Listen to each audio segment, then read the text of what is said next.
Friday. Thank fucking God it's Friday. TGIF. TGFIF. Thank God it's fucking Friday. Oh, TGIFF.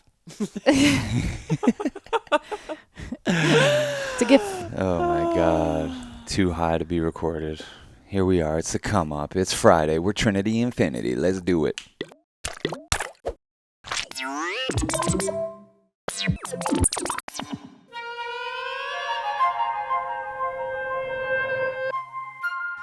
Well, this is a very Venusian, extra Venusian Friday because we have that Libra stellium going on.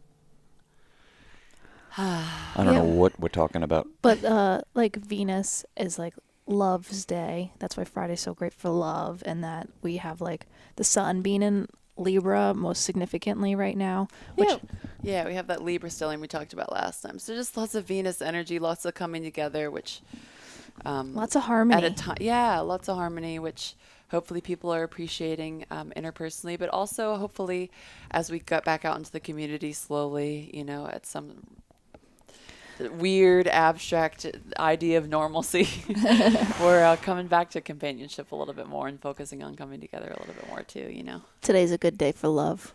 Great day. A great day for harmony and harmonious being. And I'm going to read kind of like, I don't know what to call it, like nerdy, whatever. Like just roll with me. Like this might not be the coolest thing I've ever read, but I do think that it's important. No, you're going to make it cool. I'm going to make it cool. Yeah. Okay. What is this? This is Louise Hay's Heart Thoughts, and she has all these different ones that are like all these different affirmations. And I pulled the Harmony Day because I was like, okay, Libra stellium, Sun in Libra, the Harmony card, all these things. Maybe there's something in here for somebody. Good day for you to love yourself, love other people. So, I am a harmonious being. I affirm the following. I am at the heart of the divine mind, perfect, whole, and complete. All my affairs are divinely guided into right action with perfect results. Everything I do, say, or think is in harmony with truth. There's perfect and continuous right action in my life and in my affairs. It is safe for me to change. I release all thoughts or vibrations of confusion, chaos, disharmony, disrespect, or distrust. These thoughts are eliminated from my consciousness completely. I am harmoniously linked with everyone I am in contact with. People love working and being with me. I express my thoughts, feelings, and ideas, and they are easily welcomed and comprehended by others. I am a loving, joyful person, and everybody loves me. I am safe. I am welcomed with joy wherever I am. All is well in my world, and life gets better all the time. Oh, damn. I mean, it's pretty intense, but I think it's like so important, and part of like the religion that I at least follow is like, shit's a self-fulfilling prophecy. So like affirmations actually are really positive, because if you think like, oh, I'm a burden, I'm a burden, I'm a burden, I'm a burden, you're going to start being a burden. You start like looking for the evidence where you're a burden, or burdening people with like being depressive thoughts. Like if you're like, oh, I'm joyous and people love me, and like that, you kind of have like this confidence where you can walk into a room or walk into a store and have a lighter sense of being, and then like see that reflected back.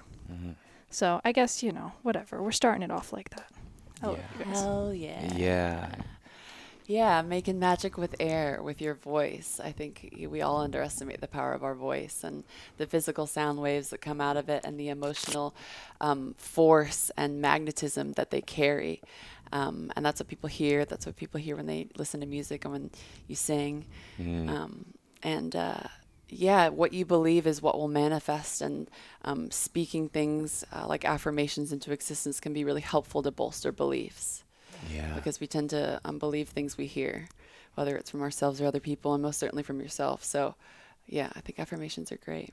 Yeah. I mean, because the opposite, because it's kind of like what we said about magnetism and what we said about magic is like, you're doing it all the time. Yeah. You know, you're affirming something about your story all the fucking time, so you could switch up what that patterning is and see what the results are going to be. Totally. Yeah. There's nobody that's better at manifesting than you. There's nobody that's, better than anybody at it. It's just some people are more aligned with what they say their beliefs and values are. And so their life seems to have less chaos or fractured nature to it, you know. But a lot of the times when you, like with these affirmations, like we all kind of laughed because it made us uncomfortable to say, like, everybody loves us. And when you say an affirmation and you say these things, the parts of your personality that don't believe will have those moments of like scuffling and whatever. And so as you send a train of force this way, another one gets created and it's pulling you the other way. And that's how everyone is living their life. You know, we like have these desires and we're not getting them immediately in reality because you also have all of the other parts of your personality that don't believe you deserve it, don't believe you're capable of getting it or whatever it is. Yeah. And those are reaction things that come up when you claim another, Yeah. you know, a different perspective. You know, That's it's really well put. a simple, stupid one in our life, but I think one we can agree has all played out is like, I used to be this kind of motherfucker. Like, I didn't even want any mirrors in the apartment because it's just like, I just don't like seeing myself. I don't want to fixate on that. Like, I don't know. I don't think I'm anything to write home about, you know, physically or anything. Sexiest man I've met. But here's what I'm saying. One day I was just like, fuck this. And I looked at myself in the mirror, probably tripping on something. And I'm like, I don't care if it's true or not. It is for me. You're the fucking sexiest motherfucker that's ever walked this earth. God damn it. And just like looking at myself and just being like, that's what I'm going to say every time I come in front of the mirror now. Just like, fucking look what we're doing, man. You're fucking hot as fuck. And then, you know, next thing you know, Cass is saying to me, oh, you're a sex icon, which started as a joke. And then, well, here we are. Well. It's a small thing, Captain but it's Fantasy. I'm telling you. No, we You can make yourself hotter. Self-talk in the mirror, you definitely can make yourself hotter. I'm not even Absolutely. saying about changing any habits besides the thought pattern of when you see yourself. Do you want to know what my Absolutely. mirror work is? Yeah, because mirrors are the death of me. That's my moratorium every day. So let's continue talking about mirrors. Yeah, let's pull Mare out of that coffin. Well, because Louise Hay, actually, you know, Saving Grace, she has a book called Mirror Work, and she says, like 3 statements you can say to yourself. I only got to the first chapter, and I'm still in the first chapter. I got this book like 6 years ago, and I read the first chapter, and I'm like, okay, well, this has been enough for me, I guess, until this point. But it's like I look at myself in the mirror, and I say, I want to learn to love you. I'm willing to learn to love you. I am learning to love you. You know, so it's not like, for me, it's not like, you're so hot. It's like, I want to love you. I will love you. I am loving you. You know, that kind of affirmation. It's like the wholesome version of what I'm doing. Yeah. You're it's a Venus in the 12th house. Yeah. And it's work because, you know, you might be trying to cast these spells and you're doubting. It's work because it's like your old muscle memories like trying to kick in and be like, it's not true. It's not true. This is bullshit. This is bullshit. Well, that's why it's like active. Like, I want to love you. I'm willing to love you, you know? Yeah, and that's why practice is even a thing for any skill set that you want to do, is you're trying to prove to yourself that you're good at it. It's not even, you don't even need to practice if you could just believe you were good at something. But it's a process of literally being on the ground and proving to yourself that you can do a thing. Yeah. Which sometimes takes shorter or longer for people depending on their beliefs and their ability to like lean into feminine energy and also receive from the universe versus like driving into it. Yeah, we're our own worst enemies. Like, I'm Yeah. thinking about even like taking up a new skill. Like, how much do you hinder yourself by saying like, I'll never get good at this. Like, this is stupid. You know, I shouldn't be doing this. And rather than being like, I am learning the piano. I am willing to learn the piano. I love learning the piano. But I'd take Yeah. it even further than that and be like, I already learned it. I'm already great at it. You know, Right. it's just taking the Right. steps to get there. Right. And like the only reason like we can't do instant manifestations in the dimension that we're in yet is just because we still have all of these fractures where it's like, okay, I want $1 million tomorrow. It'd be really hard for somebody to say that and not have reality slap them in the face that they've experienced with all of the reasons why that wouldn't happen.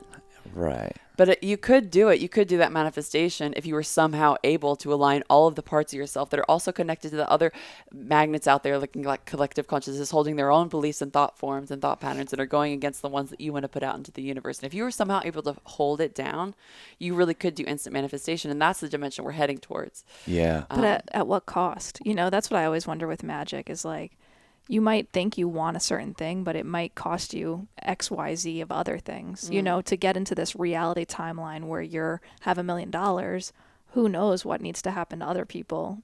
I don't know. That's where I don't think that's true. Yeah. That's like scarcity. I don't know. Yeah, Not it's to be scarcity cheap. mindset, but it also like what the only thing it costs you is like the old version of you that you're trashing. That Yeah. You're just no, saying, that's like Yeah. it's a new death. There's Yeah. new deaths that happen. I'm not saying it's bad, Mm. but like if you have attachments to something else and you want something different, you might have to force to align to this new reality where you're successful at XYZ. You may have to let go of old versions of yourself that were attached to other things. especially if it's a big thing, like I need $1 million Yeah. or whatever, or like I'm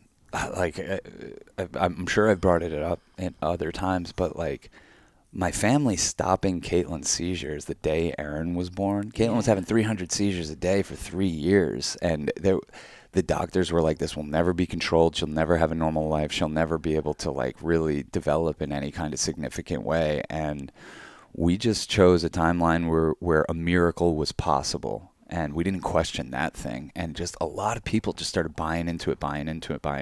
And right at the best possible moment to prove to us it was a miracle, it happened. The day Aaron was born, Caitlin stopped having seizures from 300 a day to none for 7 years.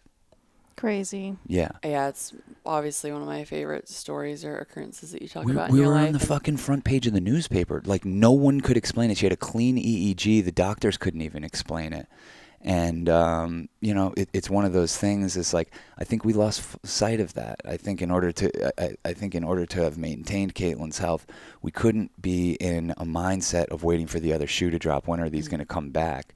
We needed to be in more of a faithful mindset. And right now, I feel like my family has put their faith in Western medicine as opposed to miracles, which is what we used to think about. Yeah, totally. And there is such more of an abundance with spirit and with the unknown than there is with the structured system of the medical world, which is essentially reductionist and separatist at the base of all of their thought forms. So the whole thing is, but that's another too radical of a conversation for this show. I wanted to read this Osho quote because Osho and I share Jupiter in the third house, and Jupiter, to me, I think about miracles when it's just the planet that I think about that with, you know, rolling the dice out there with you. And Osho's quote on miracles is, be realistic, plan for miracles. And it's like my favorite thing ever. I love it. Yeah, just so simple and quick, but just so good. And yeah, that's the way that you get them in your life, is expecting them. And it's the opposite, I think, of what you think and we're taught growing up, which is always like plan for the worst, and like safety and security, which is really just like invest your time and energy into all your fear and these really negative timelines that you're tethered to them and you always have to serve them. It's like, what? Yeah. What are our parents doing? I know. I mean, I know it's a scary world, and I mean, it's not like it's not scary right now. I do think that the intensity of the scariness around mortality and stuff is forcing people to either really not expect miracles and really bow to the seat of Western medicine, or really get into this letting go of expecting miracles, because you understand through all the chaos and the calamity, there's so much more going on than the quantifiable things they put on paper that are going on. You know, there's so much going on. They want us feeling limited by all these things. It's Well, and they want to feel in power and control of the universe, like they can play God. And so, of course, they've set up a system of reductionist stuff where, electoral politics. Yeah, that's it. You know, like it disheartens me every time I see people I really respect just be like, we just got to vote, you know, vote. Just we all got to get out there and vote. Yeah, we got to vote. You know what we could also do is have a miracle. We could have a miracle overnight where we all change our minds and we say, we don't want to rent our time anymore. We're all divine beings. We get one shot at this. We all get one shot to be Sean, Cass, and Mare. Like, why shouldn't it be open that like we could live the most fabulous, adventurous, crazy life possible, and as opposed to like, oh, we got to rent our time to this place to then to squirrel away the nuts for this. And it's just like, they got us caught in this mindset that I feel like overnight we could wake up to and stop working and say, we're not doing this. We're not going to be the only species that has to pay to be alive. on this fucking planet. And instead of incremental, oh, we got to change maybe here, there's just vote, get out there and vote, get the AOCs of the world, and they ain't gonna fucking, they're not looking out for you. They're trying to fucking keep the systems that be in place. So Absolutely. I think we have to get into that mindset. Expect a miracle. Yeah, health is a really good realm for these examples too with miracles, and you can go down so many rabbit holes with miracles on the internet, and I highly recommend it if you're ever in a bad day. But my mother, growing up, had really bad autoimmune stuff when we were in our worst in our relationship. She had rheumatoid arthritis and psoriasis to the point that I was super gluing her hands and feet at night, like with these huge gaping cuts, and she like wouldn't be able to walk. She'd have to wear these huge boots at night. She was always having to shoot herself up with steroids. And then she started to go to yoga and focusing more on breath, and our relationship got better, and she doesn't have any of those symptoms anymore. Whoa. Zero. Whoa. So I got to see in real time, not just physically, but I also saw like her go from pretty much like diagnosably bipolar to pretty diagnosably, seemingly pretty angelic these days, like very, on the right path. So I've seen a lot of big spiritual transformations go on with her, that have made me believe in miracles, or at least Yeah, my believe in mom them. needs one of those because I think she Yeah. thinks she has rheumatoid arthritis. And Yeah, well, it's the same thing with your mom. It's autoimmune stuff, and with women, it's more common, like autoimmune diseases in general, which is quite interesting as well. Yeah, and with my mom, and like it's hard to have this conversation really with anybody. 'Cause it would be hard to have this conversation with me, but I'd be open to it if I was suffering from some medical calamity. But she needs to change her relationship with something. yeah, It's probably she needs to change her relationship with work. She needs Yeah. to change her relationship with alcohol yeah, and her relationship with caffeine. yeah, And I feel like that all stems from her relationship with work. Her relationship Right. with work is what's driving these other things that are maybe dragging her out of alignment. And her Yeah. body's setting off the alarm bells and saying it's time for a change. We got to Totally. change these relationships. totally, So, totally. Well, send out a prayer. I love that breath as a portal, because when I learned that you could kind of like be injected with a virus and kind of breathe through it where it doesn't the affect Wim you. Hof guy that did that. It's crazy what's possible with breath control. And when I learned that, I was like, oh, that's like also how I deal with the virus of the mind, is like, oh, I get lost on this loop-de-loop of thoughts and insecurities. And it's like, okay, bring it back to the breath. Like, it's always, Yeah, our bodies are the most powerful systems on this planet. There's that great meme about that, and then saying that, but we all know our phones better, and it's true. And I know all of it's almost annoying that spiritualists bring everything back to breath, but like literally your system is, your body is this crazy technology. And a lot of times when you're spun out, it's not as simple as like you're spun out because of your breath, but you're spun out and your breathing gets changed to in a different part of your body, and it's literally changing the systems of energy at B. And if you like mechanize it in that moment and deepen it, it literally changes the thought forms and the thought patterns in your head. I mean, like literally, I know, when you bring it back to breath, and when you can take in more and take in less. And when I was younger, and dealing with all the things I was dealing with, like with having an eating disorder and not being able to just, I constantly had shallow breath. I remember going scuba diving and like coming out and I'd use none of my tank. They're like, what the hell? Just like super shit. shallow breather. And now I'm the opposite. I'm like the deepest breather I know, Yeah. and it's scary to focus on breath too, because it really feels like you're looking into the eye of the storm. When you start singing, you focus on breath. You're like, I don't want to have to think about how I'm inhaling. It like gives you anxiety, and how I'm exhaling. Yeah. You're like, 'Cause all of a sudden you it think- should be automatic. automatic. And you think know? if you think about it, I think you think you're going to stop it and Yeah, not be able to remember how to totally. start. You're going to get the yips on your breath. Totally. Oh my God. And trusting when you feel like you're out of breath, that it's going to be okay. And that's a lot of what singing is too, is being able to learn how to be okay with not a lot of breath, and just trusting and not having the mistrust or anxiety come up about what you can do and what's happening. And yeah, like I love the Wim Hof stuff. I think my theory with breath is always more of like the feminine letting it happen. And there's going to be an interplay, especially when you get into a flow with breath, of like you're first forcing it and then you sort of get to a place of letting it happen. Because it's a dance, just like anything with physical, between like building up a muscle memory and then like having it do its thing, Remember that dude we met at the cold plunge? Epic. He is Williamsburg? my Wim Hof breath, like he's never Yeah. maybe we'll find somebody to replace him as like that archetype in me, but he was just like so the dude. Yeah. You know, like you wanted to like find a way to maybe make him laugh somehow, but you knew it wasn't going to ever That ain't happen in this happening. lifetime, Yeah. you know? This dude, we were at the Williamsburg bathhouse, and he was in the cold plunge the whole time we were there. like other people are going in there for 10 seconds, Yeah, for us, 30 seconds. 5 seconds. Yeah, like just jumping right out of there. And this guy was just in there, calm, cool, and collected. Yeah. And then, you know, an hour or so go by, and we see him in the sauna, and he's, again, calm, cool, and collected. And we're like, what's the secret, man? What's the deal? And he was just like, well, that's just like the healthiest thing you could do for yourself, you know, besides getting sun, is like doing this cold plunge. And he was saying he doesn't do the Wim Hof. He Yeah, just we were does- like, what's the breathing mechanism or whatever? And he's like, nothing. He's like, you just breathe. You try and breathe normal. Yeah, steady. I loved Well, I mean, that. it's Me still too, breath it's epic. control though, because Totally. you like when you're in a cold space, like your breath gets really small and short. So to like through that hold normal breathing is like Totally. pretty strengthening. Totally. I don't know. I've been ending every shower cold, Yeah. and it's been great. I hear you scream. Sometimes I scream. She loves it. She does love it. Yeah. So breathe, motherfuckers. You know, breathe on into the weekend. Breathe into this last day of the work week. It's Friday. You know, miracles can happen. You just got to allow them to. Allow them space to do their thing. Is it already time? Yeah. It's that time again. Wrapping up the week. What do you got for us, Mary? Ay, ay, ay.